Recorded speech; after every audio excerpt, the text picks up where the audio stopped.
bom dia, bom dia a todos, todas. Muito bom estar aqui de volta a nossa querida Vide, né? Igreja Batista Videira.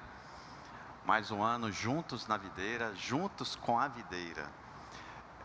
Passamos um período de recesso, de descanso. Nós acreditamos muito nessa maneira como nós lidamos com a religiosidade. A religiosidade é importante. Ela se propõe a se conectar com Deus, né? A nos conectar com Deus. Eu falando com um dos meus pacientes essa semana, falei que a religiosidade ela precisa ser serva da espiritualidade e não o contrário, né? Deixa eu só abrir um parênteses aqui. Quer dizer que o psicólogo fala de espiritualidade? Fala, quando se há oportunidade. Eu não falo de religião, eu falo de espiritualidade, que é muito mais profundo do que a própria religião. E aí eu falando com esse meu paciente, eu disse assim, que a religiosidade ela precisa servir a espiritualidade. Se a religiosidade começa a fazer um desserviço à espiritualidade, você precisa procurar um outro ambiente, um ambiente saudável, para você viver a sua vida cristã e a sua espiritualidade. Eu acredito que nós aqui da Vide não somos uma igreja perfeita, tá? Se você diz assim, poxa, a Vide é maravilhosa, mas nós temos umas dificuldades de servir a Deus aqui. Tá? Enquanto instituição, nós somos uma instituição imperfeita, mas nós nos esforçamos nessa relação com Deus, buscando ser uma igreja saudável, uma igreja que possa oferecer, junto, todos nós, né, um serviço à espiritualidade. Então, eu te convido a viver a espiritualidade conosco. Eu não te convido a viver a religião conosco, né? Porque você de repente está aqui, você é católico, você professa uma outra religião e está aqui, se sente bem aqui, não tem problema nenhum, você está aqui conosco. O convite nosso é para seguir Jesus. E nós, enquanto voluntários, participantes, membros da Vide, né, criamos esse ambiente para que possamos viver juntos a espiritualidade nessa caminhada, nessa pegada com Jesus de Nazaré e o Cristo ressurreto. Amém?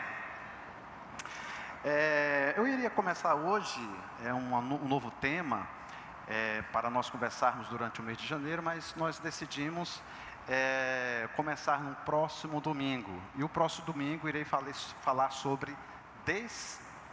Então você que percebe, vive a vida cansado, vive a vida, com tantas histórias de sofrimento, e essas histórias de sofrimento te causaram dores, te causaram, de repente te aprisionaram, para que você não possa viver a vida com Jesus. E a vida com Jesus é uma vida abundante. A Bíblia diz que aqueles que creem, rios de água viva correrão dentro dele. É a felicidade que eu tenho falado também aqui, né? Que jorra de dentro para fora.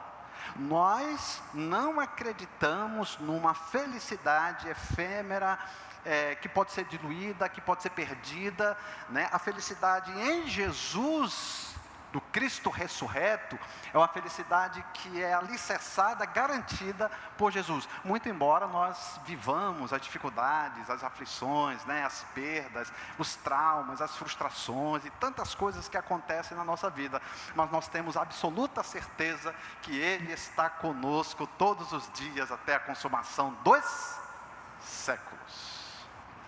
A garantia da permanência divina em nossa vida, né? A gente tem inclusive por hábito falar assim, Deus Senhor, né? Não fazemos isso? Ó Senhor, né? Mas precisamos falar assim, ó Senhor que habita em mim, ó Senhor que cuida de mim, ó Senhor que se apequena para morar dentro de mim. É o Deus que, sabe, gente, eu vou usar uma expressão aqui, que se diminui para caber dentro do meu ser, para que Ele possa trazer amplitude, para que Ele possa ocupar o nosso ser. E às vezes temos dificuldades para abrir o total espaço desse Deus dentro de nós. E convidamos histórias para morarem dentro de nós. Convidamos pessoas para estarem dentro de nós, ocupando o lugar que não deveria ocupar. Eu não estou dizendo que as pessoas não são importantes, inclusive eu tenho construído com vocês aqui na Vide, que a relação com Deus e com o próximo é uma relação só. Amar a Deus e amar ao próximo não são coisas separáveis. Não são amar o próximo não é um complemento na minha caminhada, na minha jornada cristã. Não é. Amar a Deus e amar o próximo é uma coisa que se junta como se fosse uma bananada com leite, em que a gente bate e toma, e aí onde é que está a banana e o leite agora? Está tudo junto. A caminhada com Jesus é uma caminhada com Ele, mas também vivida a espiritualidade com o próximo. Por isso que nós acreditamos nessa vivência da comunidade. Nós, enquanto igreja, enquanto comunidade do reino de Deus, enquanto comunidade cristã, nós acreditamos na importância da vivência comunitária. Isso não quer dizer que você tem a obrigação de estar aqui todos os domingos, não. Se você falar assim, nem precisa falar, né? Porque se construiu uma religiosidade muito ferrenha, muito aprisionada, muito de prisão mesmo. Que para você viajar, chega com o líder religioso, diz assim, eu posso viajar esse final de semana? Olha, você me autoriza a um domingo de manhã ir na piscina com a minha família? Você não precisa de autorização. A Bíblia diz, o livro de João diz, João amado, o apóstolo amado de Jesus, se pois o Filho vos libertar, verdadeiramente sereis livres. A religião não aprisiona as pessoas, não deveria. A religião precisaria contribuir, cooperar para a liberdade das pessoas. Então você não é obrigado a estar aqui todos os domingos. Mas cara, por outro lado, a espiritualidade, ela não é vivida dentro de um universo solitário, dentro de um universo isolado. A vida comunitária é vivida a partir das relações, dos semelhantes que ao mesmo tempo são diferentes. Eu conversando com um casal essa semana também, eu disse assim, a grande dificuldade talvez de um casal é compreender as diferenças. E não apenas compreender as diferenças, é lidar com as diferenças. Mas o que é que nós fazemos? Isso não é apenas dentro do contexto de casal, é dentro do contexto familiar, é dentro de um contexto das relações humanas. Nós queremos olhar para o outro que é diferente de mim e trazer esse outro para aquilo que é semelhante a mim. Trazer esse diferente para o universo do igual, para o contexto do igual, para o lugar do igual. Aí você agride as pessoas, você machuca as pessoas, porque você forçadamente traz esta pessoa para pensar absolutamente igual a você. Isso é uma agressão. Isso machuca as pessoas. A vida com Deus é uma caminhada de diferente. Os apóstolos eram diferentes. Os discípulos são diferentes. As pessoas são diferentes. Então a vida comunitária é bela, porque é o diferente que pode contribuir para a minha jornada cristã. É o diferente que pode somar, contribuir, cooperar na minha caminhada com Jesus. Então você precisa entender, compreender a importância disso, a profundidade inclusive disso, que o Daniel, a Thaís, o Marcos, o João, o Ricardo, o Paulo, o João, enfim, possam estar junto comigo nessa diferença, construindo um ambiente saudável para que possamos viver a espiritualidade de uma forma sadia. Então eu te convido que este ano de 2025, eu já quero falar 2026, eu acho que eu estou apressado, né? De 2025, para viver essa caminhada com Jesus, aqui na vida. Então, seja bem-vindo, seja bem-vinda. Você pode ser diferente de mim, você pode pensar diferente de mim. Algumas coisas aqui eu vou falar que você vai dizer, não acredito muito nisso não, mas está tudo bem para mim. Se você chegar comigo e dizer, Valmir, olha, foi bacana, gostei da tua palavra, só aqui que eu não entendi bem, só aqui que eu acho que eu penso diferente de mim, não tem problema, cara, relaxa. Relaxa. Então você que é de outra religião, de outra comunidade, ou se você quer permanecer aqui conosco, não tem problema de você estar aqui conosco, tá bem? E outra coisa que eu preciso falar para vocês. Vocês vão se decepcionar comigo. Porque eu não sou perfeito. Tá tudo bem? Chegou bem isso aí para vocês? Então vamos lá. Abra sua Bíblia. Em Mateus capítulo 4, versículos 18. Vamos ler até o verso 25, são 7 versículos. Capítulo 4, 18 a 25. Quando eu li esse texto um tempo atrás, eu já tinha algum tipo de compreensão sobre esse texto. Mas lendo o material esta semana, especificamente hoje e ontem, eu me deparei com algo para ampliar a minha compreensão do passado. O que seria pescar homens? Né? O que seria se tornar pescadores de homens? Então vamos lá. Versículo 18. Andando às margens do mar da Galileia, Jesus viu 2 irmãos, Simão, chamado Pedro, e seu irmão André. Eles estavam lançando as redes ao mar, pois eram pescadores. Interessante que Pedro tem um protagonismo na igreja cristã. Ele tem um protagonismo. Mas André não tem um protagonismo. Ele era um apóstolo de Jesus. Ele inclusive era seguidor de João Batista. Inclusive, André foi aquele cara que chegou com Jesus falando da multiplicação dos pães, para que Jesus pudesse multiplicar os pães e peixes. Este foi o cara. Depois da ressurreição, André dá uma sumida. Você não vai encontrar muito protagonismo do André. Aliás, você não vai ver protagonismo do André. Mas de Pedro, sim. De Pedro, você vai ver protagonismo de Pedro. E Jesus chama esses 2 caras inicialmente. Aliás, André é que convida Pedro para viver a vida cristã. André que escuta de João Batista, eis o Cordeiro de Deus que tira o pecado do mundo. É André, cara. E para ele estava tudo bem. E viver a vida cristã sem protagonismo estava tudo bem. E ficar nos bastidores dando suporte e apoio às pessoas, está tudo bem.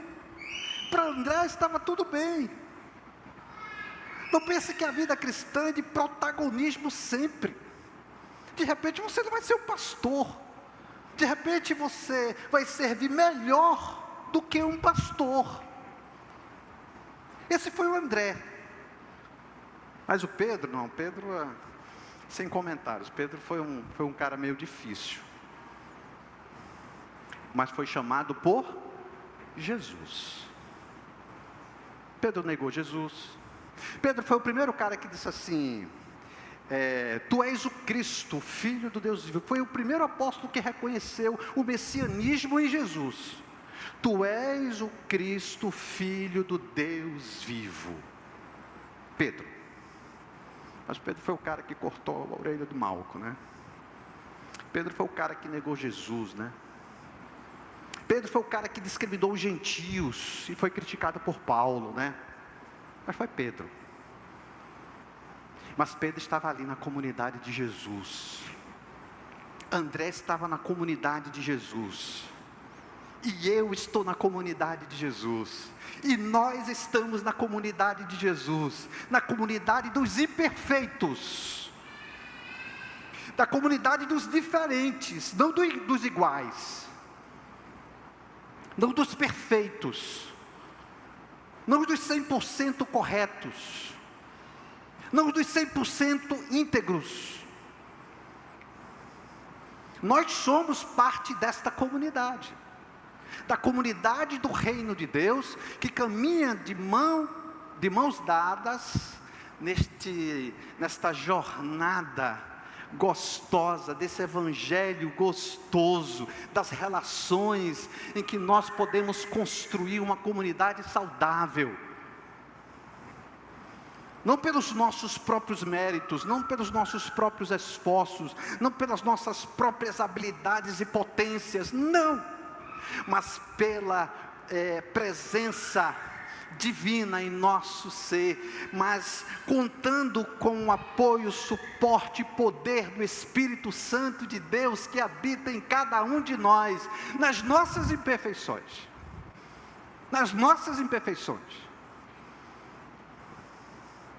Então você é um cara imperfeito, eu sou um cara imperfeito, a vida é uma comunidade, é uma igreja imperfeita, mas que se propõe a estar aberta para que Jesus, o Cristo ressurreto, ocupe todo o nosso ser. E aí Jesus faz o chamado para esses 2 caras, mas não só isso. Ele diz assim, e disse-lhes: vinde a mim e vos farei pescadores de homens. Imediatamente eles deixaram as redes e o seguiram. Passando mais adiante, viu outros 2 irmãos, Tiago, filho de Zebedeu, e seu irmão João. Sabe aquele cara sensível, aquele cara fácil de amar, fácil de gostar, fácil de caminhar junto, é um cara assim que você procura ele está ali, poxa, pode falar, eu quero te escutar, eu estou interessado no que você está querendo me trazer, eu estou interessado no que você está vivendo, eu estou interessado em te ouvir, eu estou interessado a caminhar com você. Esse é João. Por isso que ele é conhecido na Bíblia como apóstolo amado. O apóstolo amado, não é o apóstolo preferido, é o apóstolo amado. Não para caracterizar, ou melhor, não para descaracterizar Jesus, que tem aqueles que ele ama mais do que outros, porque isso seria acepção de pessoa, que Paulo também fala sobre isso. Mas para falar de João, não para falar de Jesus. Quando a Bíblia fala sobre o apóstolo amado, é para falar do apóstolo amado, não é para falar de Jesus. Porque senão aí, caramba, eu vou ter problema com isso. Porque Deus pode amar mais o Léo e eu... Poxa, por que Deus pode amar mais o Léo e não ama mais a mim? Por quê, cara? Tem alguma coisa em mim? Aí se eu tiver algum complexo de inferioridade, eu vou ter problema com isso. Deus ama nós. Deus ama cada um de nós de forma igualitária. Mesmo aqueles caras cruéis, difíceis, que você olha assim, caramba, é difícil demais conviver com esse cara, é difícil demais entender que Deus ama um pedófilo como me ama. Eu tenho muita dificuldade com isso, né? Criança para mim é como se fosse algo sagrado. Mas, cara, Deus ama esse cara da mesma maneira como ele me ama, porque isso se chama a graça de Deus. E aí, curiosamente, ele chama esses 2 caras também. E aí no versículo 22, diz assim: imediatamente deixando o barco e seu pai seguiram. Jesus percorreu, aí começa uma história aqui meio diferente. Porque Jesus poderia dar continuidade, de repente nesse texto aí que Jesus chama, convida, os 4 caras para segui-lo, as 4 pessoas para caminhar com ele, as 4 pessoas para serem pescadores de homens. Jesus poderia, então, gente, foi uma festa e foi bacana, e Jesus, né, brincou com eles, e Jesus se alegrou com eles. Depois eles foram para a casa de Pedro lá e tomaram um vinho lá, tal, não sei o quê, entenderam? Mas de repente há uma cisão aqui, há uma interrupção aqui. Aí daqui do além surge o versículo 23, Jesus percorreu toda a Galileia. Olha só, isso tem alguma relação aqui? Jesus percorreu toda a Galileia. Ele não usa aqui, imediatamente após o convite dos apóstolos, após o convite dessas 4 pessoas, Jesus começa o ministério com eles, e eles seguem Jesus, e Jesus entra na Galileia e começa a curar as pessoas, tal, tal. Não tem. Tem a palavra imediatamente, eles deixando o que estavam fazendo para seguir Jesus. Mas não tem imediatamente ele começando o ministério, acompanhando Jesus. E aí 23 diz, Jesus percorreu toda a Galileia, ensinando nas sinagogas deles, pregando o evangelho do reino e curando todas as doenças, enfermidades entre o povo. Assim sua fama espalhou-se por toda a Síria, trouxeram-lhe todos os que sofriam de várias doenças e tormentos, os endemoniados, os que tinham ataques e os paralíticos, e ele curou todos. E grandes multidões o seguiam, procedentes da Galiléia, do Decápolis, de Jerusalém, da Judeia e de outro lado do Jordão. O que seria pescadores de homens? Essa é a pergunta que eu faço. Quando eu era mais religioso, no sentido negativo da palavra, eu entendia lá atrás, na minha adolescência, e você que é adolescente jovem, você vai ter o privilégio de começar de repente a desconstruir isso, porque na minha cabeça de adolescente, dentro de um contexto pentecostal, não se permitia naquela época pensar mais amplamente sobre isso. E aí,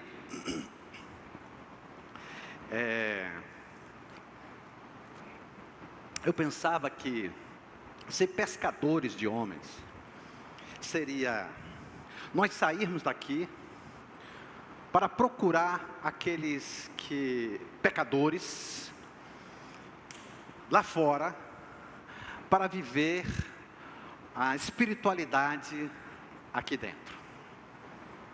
Então, pescadores de homens seria convidá-los de fora para estarem aqui dentro.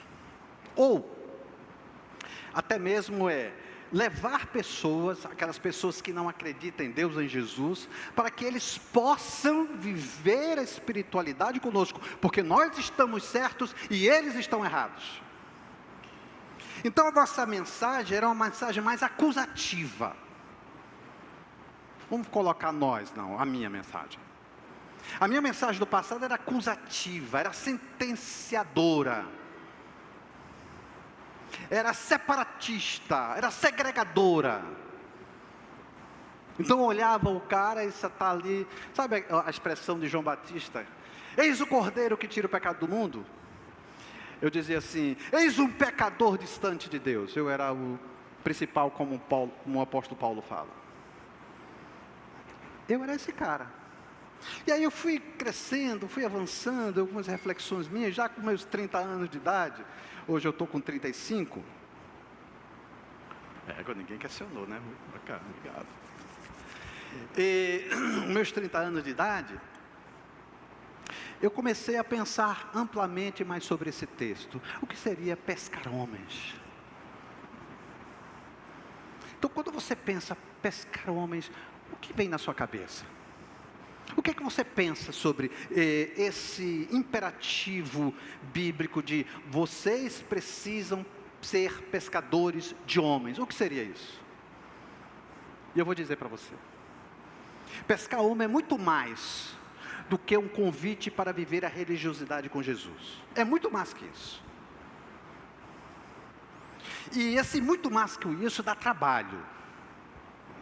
É muito mais cômodo e mais confortável Eu convidar um cara, vai lá na vídeo, olha, bacana lá, eu gostei e tal, a turma é bacana, um papo bom, uma conversa legal, um louvor bacana, uma mensagem bem contextualizada, tal, vamos lá, e aqui, aí o cara, ok, de repente eu quero, puxa, seguir esse Jesus aqui com vocês, tal, ok, beleza, cumpri minha missão.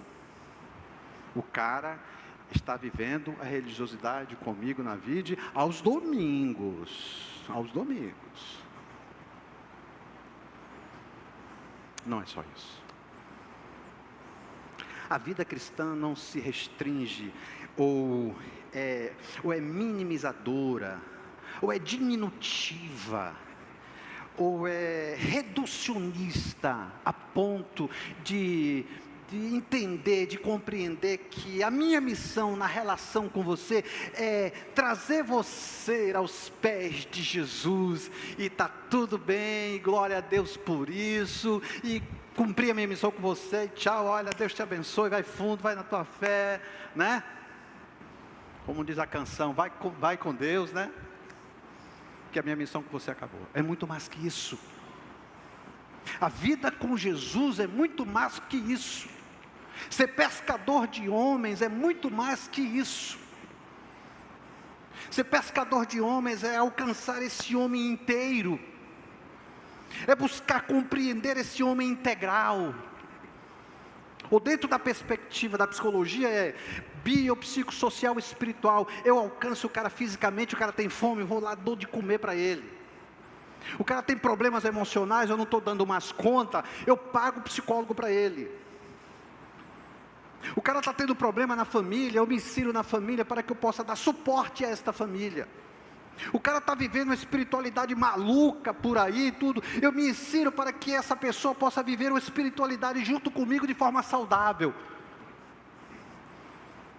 É esse homem inteiro, esse homem completo, esse homem integral, este homem com suas complexidades, este homem com a sua história, este homem e esta mulher com os seus sofrimentos, este homem e esta mulher com as suas dores, este homem e a sua mulher com um sentimento, essa sensação de abandono, de desprezo, construída ao longo da história das suas relações. É muito mais que convidar uma pessoa para viver a espiritualidade aqui da vida.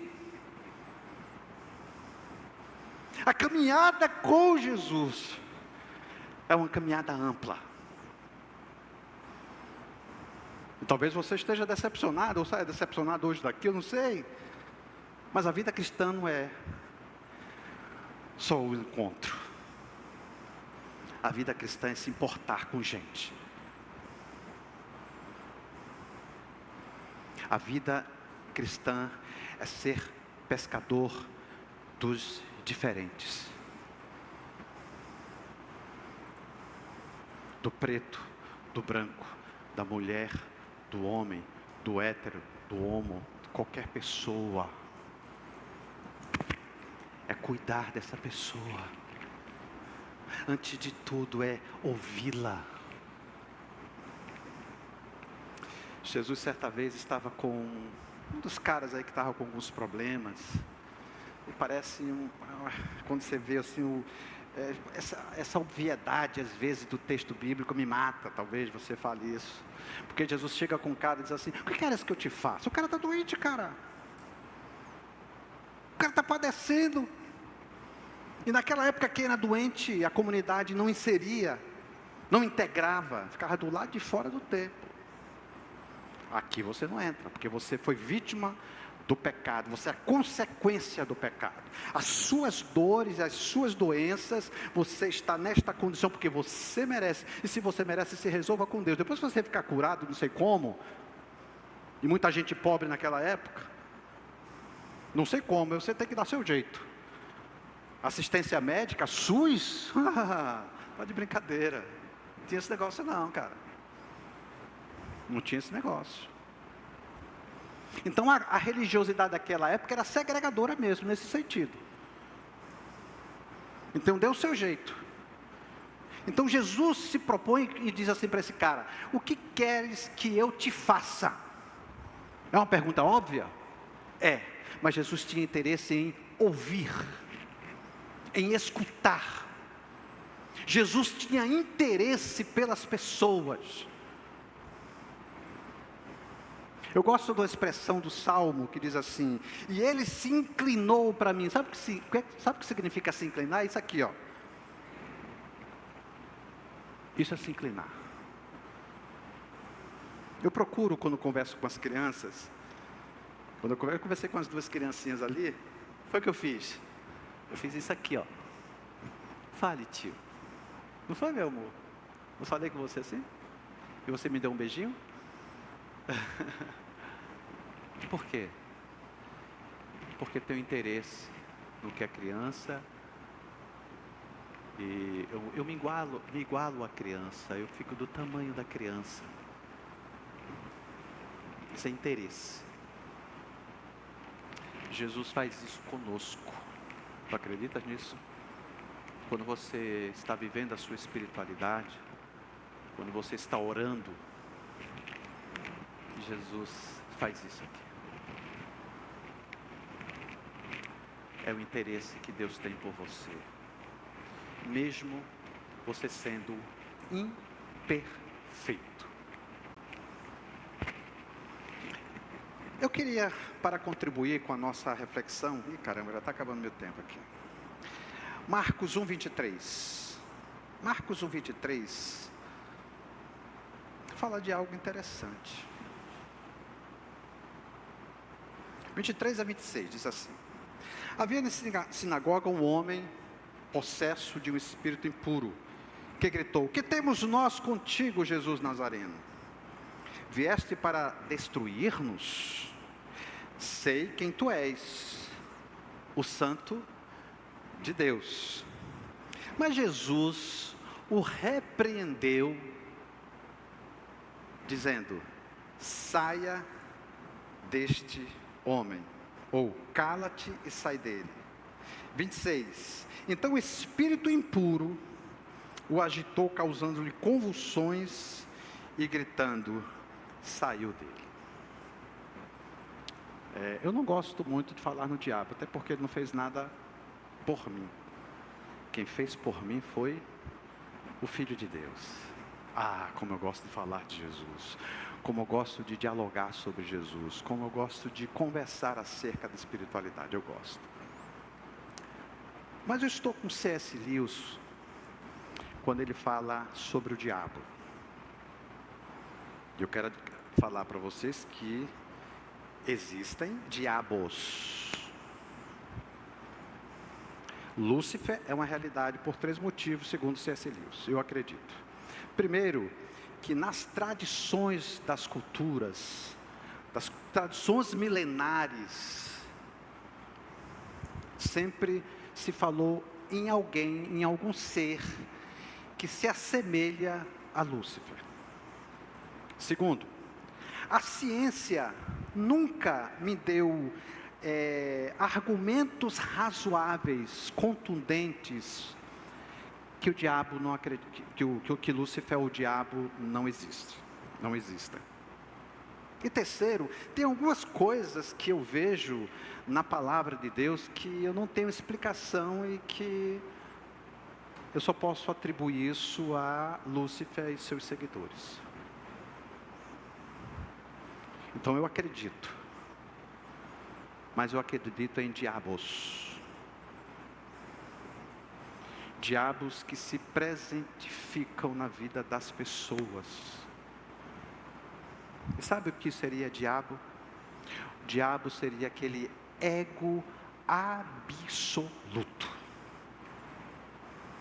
Sabe a proposta lá da serpente para Adão e Eva? Se vocês comerem isso aqui, vocês vão ser iguais a Deus. O ego absoluto é destronar Deus, para que este Deus se torne meu ídolo. Ou seja, Ele está ao meu serviço, Ele vai atender todos os meus interesses. Eu estou neste mundo para que Deus me atenda nas minhas mais diversas necessidades, nos meus mais diversos desejos, nos meus mais diversos caprichos. Isso seria o ego absoluto. Isso seria o diabo.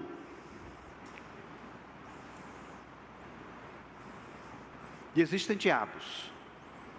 Então, quando você diz assim, que as pessoas precisam me atender nas minhas mais diversas necessidades, que o meu pai e minha mãe precisam me atender nas minhas necessidades, que o meu amigo precisa me atender nas mais diversas expectativas, e se ele não me atender nas minhas expectativas, eu me afasto dele. Se ele não atender uma ligação minha, eu já fico chateado com ele. Se ele não responder um WhatsApp, é porque ele me abandonou, e porque ele me abandonou, ele não tem interesse mais em mim. Enfim, os diabos estão presentes nesse ego absoluto, em pensar que as pessoas, que a humanidade precisa me atender, precisa me servir, precisa estar comigo, não pode me abandonar, não pode me desprezar. Pode sim, deve sim, é obrigação da humanidade me atender. Ego absoluto. Mas não só isso. As pessoas de egos absolutos terminam conduzindo o outro para um lugar de sofrimento, de dores. Então o outro, de forma implacável, termina sendo oprimido.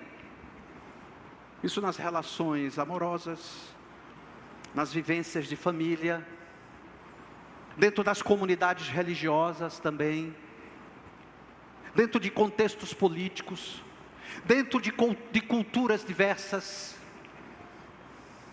Os egos absolutos estão por aí. Os diabos estão muitas vezes em nós, que não aceitamos os diferentes, que a pessoa precisa pensar igual a mim. Egos absolutos.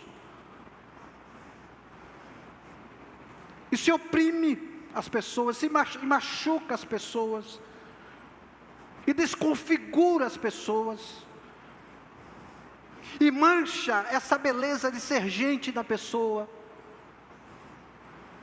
E eu vou causando dores, vou distanciando este ser humano da imagem e semelhança de Deus. Porque muitas vezes o diabo do ego absoluto está presente nas nossas vidas. Por isso que Jesus fala: vinde a mim, para que vocês possam ser pescadores de gente. E sabe o que é ser pescador de gente? É trazer as pessoas para que sejam destronadas dos seus egos absolutos. Dos seus egos absolutos. Seja um agente do reino de Deus, primeiramente para que Deus te dê graça, para que os egos absolutos sejam destronados em você. Mas que você não seja agente de Lúcifer, de diabos. Seja agente do reino de Deus, para construir juntamente com esta pessoa, esvaziando esta pessoa. Sabe uma frase de Dostoiévski que diz que o homem tem um vazio do tamanho de Deus? É isso. A gente precisa deixar o nosso coração livre, nosso coração vazio, para que Deus possa ocupar todo o nosso ser. Glória a Deus por isso, porque Ele se propõe a isso. Ele se coloca nesse lugar, diz: Valmir, eu quero tirar o teu ego absoluto. O diabo ainda está presente em você. Poxa, é estranho esse negócio, pastor com o diabo no couro, né?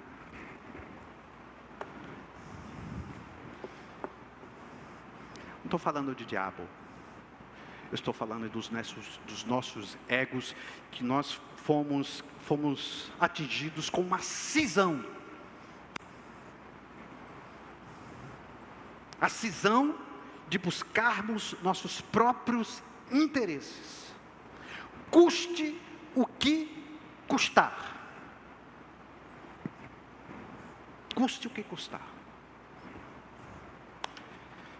Então a minha palavra nesta manhã, finalizando para vocês: seja um agente de Deus na construção das pessoas, a imagem e semelhança de Deus. Receba ou aceite, escute e aceite o convite de Deus para ser pescadores de homens, mulheres, adolescentes, crianças, com as suas histórias, com as suas diferenças, com seus problemas, com suas dificuldades, com suas dores, com seus traumas. Se propõe a isso, cara. O chamado de Deus é para isso.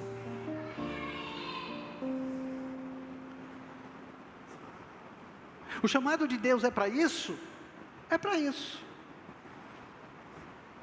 O chamado de Deus é para que nós estejamos juntos enquanto comunidade do reino de Deus, é isso. Mas não é só isso. O convite de Jesus é para que nos tornemos menos egóicos, egocêntricos. O convite de Deus é para sairmos deste lugar de deuses para o lugar de servos. E a expressão paulina diz: eu sou escravo de Jesus Cristo.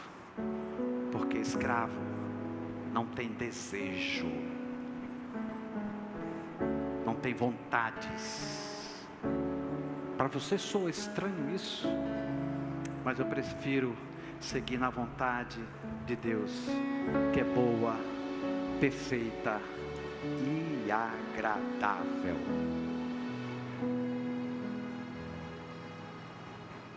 Sabe o que significa amém? É uma confirmação. Eu vou aqui melhorar o negócio, tá? É uma confirmação da parte ou de tudo que eu falei.